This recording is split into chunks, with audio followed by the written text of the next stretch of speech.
రాబోతున్నటువంటి దినాలు సంతోషకరమైనటువంటి దినాలు, అనగా క్రిస్మస్ ఆరాధన లేదా క్రిస్మస్ దినాల్లో మనం ఉన్నాం కనుక చాలామంది అనుకోవచ్చు, నాకు మంచి చీర లేదు కనుక ఏం పండగలే, ఎవరి నగలు లేవు కనుక ఏ పండగలే.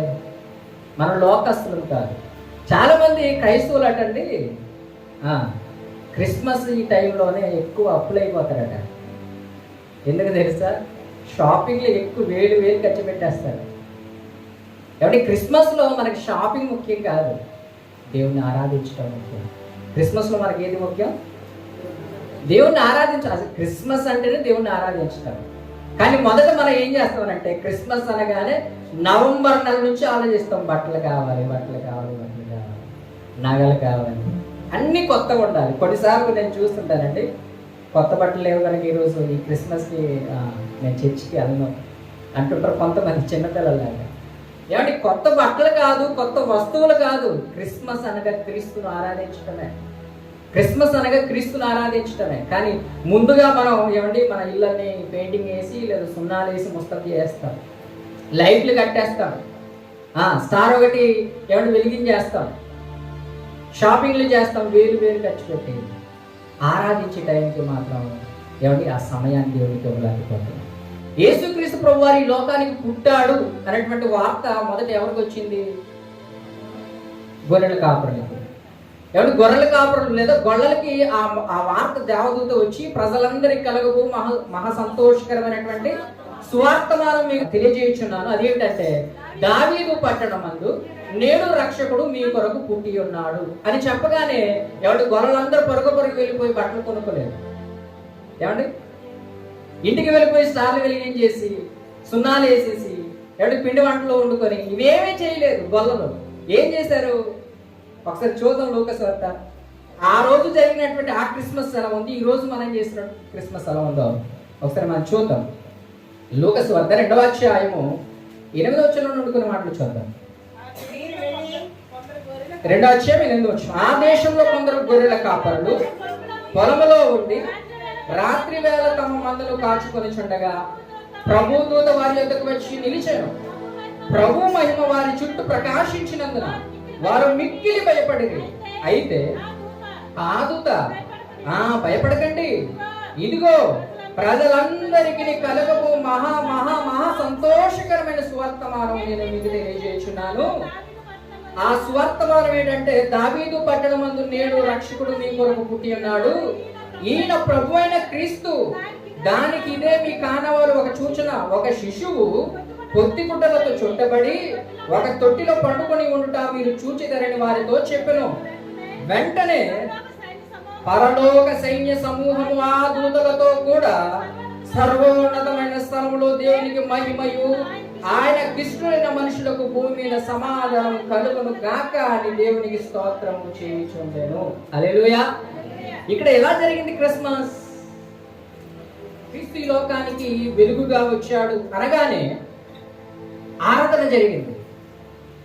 దేవుని స్తుతించడం ప్రారంభించారు.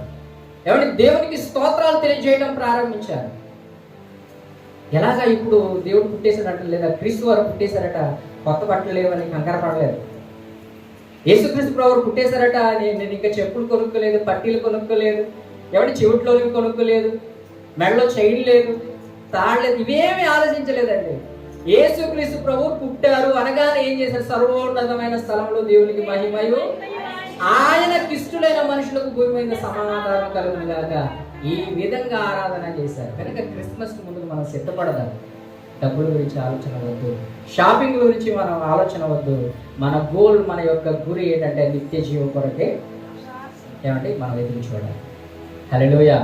కానీ ఈరోజు పండగ అంటేనే లోకస్తుల్లాగా అన్ని వెరైటీగా ఉండాలి, అన్ని కూడా ఒక డిఫరెంట్గా ఉండాలి. వాళ్ళని పోల్చుకొని మేము కూడా తప్పు కాదన్నట్టుగా ఉంటుంటారు. కానీ అది కాదు. తిమోతికి రాసినటువంటి మొదటి పత్రిక, క్రిస్మస్కి ముందున్నాం కనుక సిద్ధపడదాం. ఎవరు కూడా మనసులో బాధ లేకుండా దేవుని మాటల మీద ఆధారపడి ముందుకు వెళ్ళేవారుగా, దేవుని ఆరాధించేవారుగా ఉండాలనేటువంటి ఆశతో ఈ మాటలు దేవుడు సెలవిస్తుంది. తిమోతికి రాసినటువంటి మొదటి పత్రిక 2వ అధ్యాయము 9వ వచనాన్ని చూడండి పిల్లరా. మరియు స్త్రీలను అణుకువయు స్వస్థ బుద్ధియు గలవారై ఉండి తగు మాత్రపు వస్త్రముల చేతనే గాని జడలతోనైనను బంగారముతోనైనను ముత్యములతోనైనను మిగుల వెలగల వస్త్రములతోనైనను అలంకరించుకొనక. ఏమంటాడు దేవుడు? పండగ వచ్చింది కనుక వేలు వేలు పెట్టి చీర కొనాలండి, నగలు కొనాలండి, బంగారం కొనాలండి, వెండి కొనాలండి, ఇవి లేకపోతే పండగ లేదండి అన్నట్టుగా ఉండకూడదు. దేవుడు ఏమన్నాడంటే ఆ స్త్రీలు అణుకువయు అంటే తగ్గించుకొని స్వస్థ బుద్ధి గలవారై అంటే మంచి బుద్ధి కలిగినటువంటి వారై తగు మాత్రపు వస్త్రములు అంటే తగు మాత్రపు వస్త్రములు అంటే తగ్గిపోయినటువంటి వస్త్రాలు కాదు, అంటే పొట్టి పొట్టి వస్త్రాలు కాదు. తగు మాత్రపు వస్త్రాలు అంటే నీ స్టేటస్, నీ స్థితి, నీ స్థాయి ఎంత ఉందో దానికి సరిపడ్డ వస్త్రాలు. అంటే ఆ కాస్ట్లీ లేదా ఆ ధరకు తగ్గట్టుగా, నీ స్థాయికి నీ స్థితికి తగ్గట్టుగా, నీ కుటుంబ ఆర్థిక పరిస్థితికి తగ్గట్టుగా ఉండాలి. ఏది? వస్త్రాలు. అంతేగాని నా పక్కింటోళ్ళు 10,000 రూపాయల చీర కొన్నారు కనుక నేను కూడా ఎవరి అంతవరకు కాకపోయినా 5,000 రూపాయల చీర కొనాలి అనేటువంటి కంకణం కట్టుకొని ఉండద్దు. దేవుడు ఏమన్నాడంటే నీ స్థితికి తగ్గట్టుగా తగు మాత్రపు వస్త్రములతోనైనను జడలతోనైనను. జడల్లో కూడా చాలా ఫ్యాషన్లు ఉన్నాయి. అంటే ప్రత్యేకించి స్త్రీల గురించి బైబిల్ ప్రస్తావన చేస్తుంది. ఒకప్పుడు జడ ఒకటే ఉండేది, ఈరోజు ఏమండి చాలా రకరకాలుగా తిప్పేస్తారు. గనుక జడలు కూడా ఎలా ఉండాలట? జడలు అంటే జడల్లో కొన్ని ఫ్యాషన్లు ఉన్నాయండి.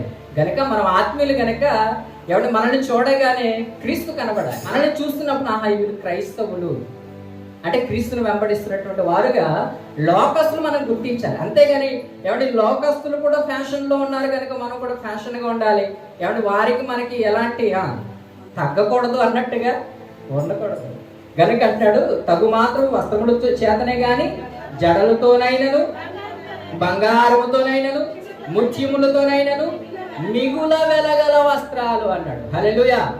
మిగుల వెలగల వస్త్రాలు. వెలగల వస్త్రాలు అంటే కాస్ట్లీ, ఎక్కువ ధర కలిగినటువంటి వస్త్రాలు, చీరలు తోనైనను చదవండి అలంకరించుకొనక దైవ భక్తి గలవారమని చెప్పుకున్న స్త్రీలకు తగినట్లుగా సత్క్రియల చేత తమను తాము అలంకరించుకొనవలెను.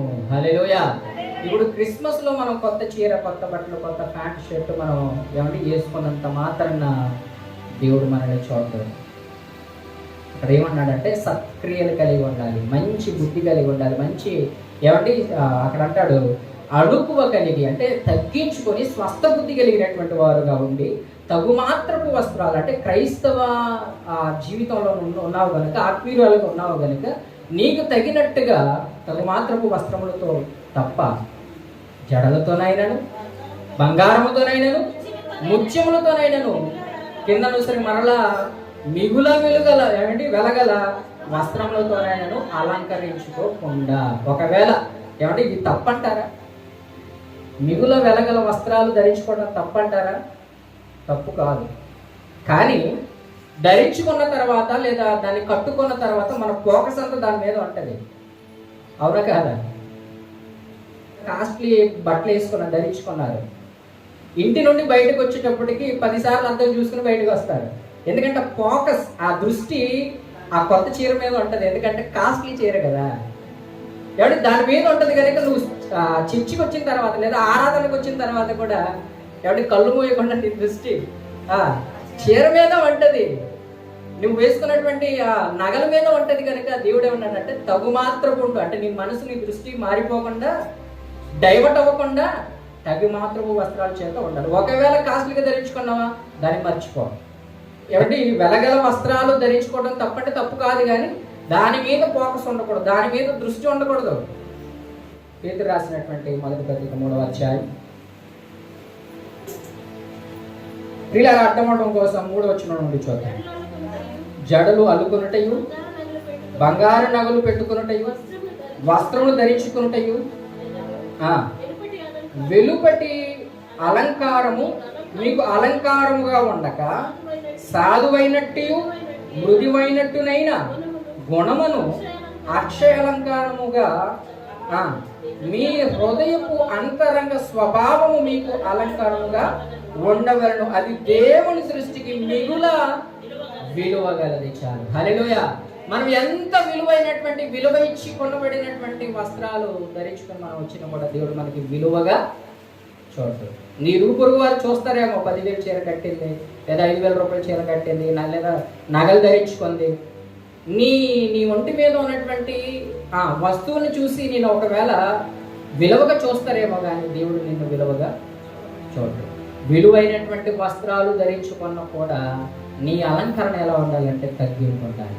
నీ అలంకరణ ఎలా ఉండాలంటే స్వస్థ బుద్ధి కలిగి ఉండాలి. అక్కడ ఏమని 3వ వచనం అంటాడు, జడలు అలుకొనుటయు, బంగారములు పెట్టుకొనుటయు, వస్త్రములు ధరించుకొనుటయు నైనా వెలుపటి అలంకారం మీకు అలంకారముగా ఉండకూడదు. అంటే వాటి మీద మీ దృష్టి ఉండకూడదు. నేను ఎంత గొప్పగా రెడీ అయిపోయాను అన్నటువంటి ఆ దృష్టి, ఆలోచన నీకు ఉండకూడదు. తర్వాత 4వ వచనం అంటాడు, సాధువైనట్టు మృదువైనట్టునైనా గుణమును అక్షయ అలంకారము గల మీ హృదయపు అంతరంగ స్వభావము మీకు అలంకరణగా ఉండవలను, అది దేవుని దృష్టికి విలువగలదు. హల్లెలూయా.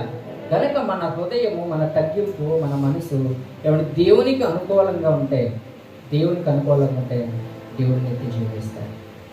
ఈ క్రిస్మస్లలో ఏంటి, ఈ క్రిస్మస్లో మనం అడుగు పెడుతున్నాం కనుక మనం టెన్షన్స్ పెట్టుకోకుండా, చింతించకుండా, ఇరుగు పొరుగు వారితో మనం పోల్చుకోకుండా, మనకి ఏ స్థితి కలిగి ఉన్నామో, ఎలాంటి పరిస్థితులు ఉన్నామో ఆ పరిస్థితిని బట్టి చూసి ముందుకు వెళ్ళాలి.